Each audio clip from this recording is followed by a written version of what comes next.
Hello everybody, it's Mia Penfold here at ASA, All Strings Attached. I'm going to read you an article today on No Deal Brexit. It's on The Guardian and it is by Damien Gale. I know everyone's probably a bit bored of Brexit, but it's just kind of like an update. No Deal Brexit could lead dozen ministers to resign, says Grieve. Tory rebel says government is facing great crisis and talks of chaotic departure by accident. Dominic Grieve, a leading Conservative opponent of Brexit, has predicted that up to a dozen ministers, including 6 from the cabinet, could resign if Britain leaves the EU without a deal. Many of them have made representations directly to the Prime Minister indicating their concern and telling her that if by the end of February there is no deal that has been got through the Commons, we ought to extend the Article 50 process, Grieve said.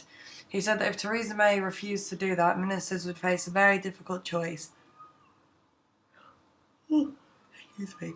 And unless MPs work together to prevent a no deal happening, it could still happen. In the end, it could be so chaotic it might even happen by accident. He told BBC Radio 4 today's programme the irony of it all that most of us Conservative Party are sufficiently united and want to try operate in the coherent government, but the truth is we're finding it harder and harder to do. It starts to bring into question whether in fact the government is able to operate in the national interests of it all, and we are facing a great crisis. We're not only really looking at the options, we're trying to resolve it. His comments came as Andrea Leadsom, the leader of the Commons, defended May's attempts to pass Brexit deal the morning after MPs inflicted another defeat on the government's attempts to seek change on the backstop. Leadsom said Thursday's vote did not mean MPs had withdrawn their support for May, despite the Fifth Conservatives refusing to back their leader. The Prime Minister carries on, she said, and she will continue to seek those legally binding changes to the backstop that will enable Parliament to support our deal. Yesterday was more of a hiccup than a disaster, that is being reported. May was not present at her latest humiliation in the Commons, in which the Eurosceptic European Research Group led by Jacob Rees-Mogg abstained on the government motion that appeared to rule out a no deal as a result of the motion and was defeated by 303 votes to 258.